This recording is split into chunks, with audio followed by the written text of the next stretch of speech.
Over the past 16 years, we've surveyed over 16,000 travelers, most of them repeatedly, adding up to well over 30,000 surveys to learn how they use information, the impact of that information on their trip choices, and along the way, we've learned about and contributed to the market dynamics of ITS, how people use computers and mobile phones, and the role of information in transportation network performance. The context for this work is 1991, the passage of ICE-T, which assigned responsibility for the Intelligent Vehicle Highway System, now called ITS. The part of that we were particularly focused on was and still is called Advanced Traveler Information Systems. In 1995, the ITS program put approximately $50 million into a project called the Metropolitan Model Deployment Initiative, intended to jumpstart ITS deployment, wet the market, and in turn learn how people would respond, how these systems would operate, and through an evaluation and measurement of these projects, we would seed the market, both on the public side and the private side. One part of the team worked with monitors on the infrastructure for the objective measures. We had responsibility for interview with stakeholders to understand institutional issues, and now we come to the surveys. The questions, and more questions were in the form of travel diaries, where in the course of 2 days, our respondents told us everything about where they went, who they went with, when they went, what mode they took, why they went there. We had a second questionnaire for demographics, where we asked age, gender, education, living arrangements to understand family influence on people's trip choices.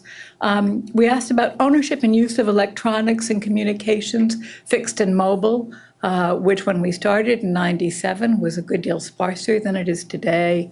And we asked many questions about people's attitudes and values as a way of understanding how their values and attitudes would affect their consumption of information and their actions with that information.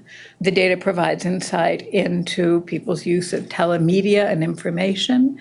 It provides us with measures for changes in their travel costs, measured by tolls paid, trip duration, and mileage. And of course, we can look to see to what extent they are changing mode, route, time of trip, or teleworking, which are key changes that the public agencies have hoped to see.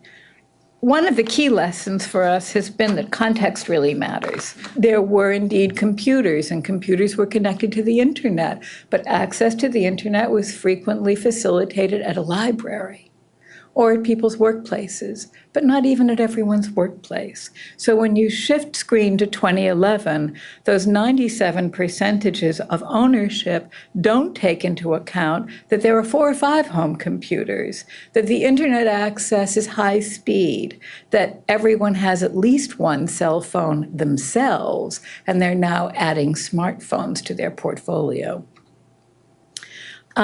Radio predominated in our early studies as a source of traffic information. It still accounts for a very high proportion of traffic information. But today it's a more mixed picture than it was when we started in 97 and 2003. And what we remark on, I think most significantly, is the increase in use of mobile applications, even a decrease in cell phones over the last several years.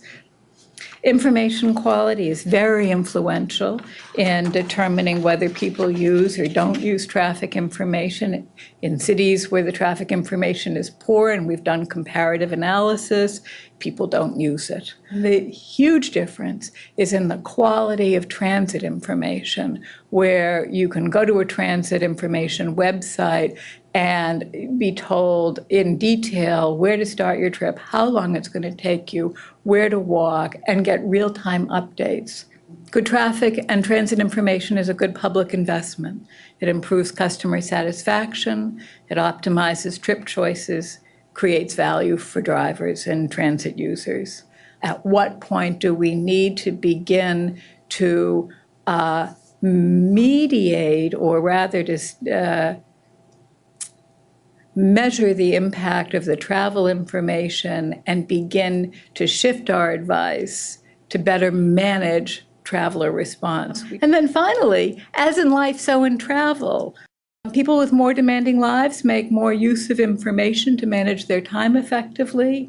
Age, education, income, and location predict many of our choices and our behaviors.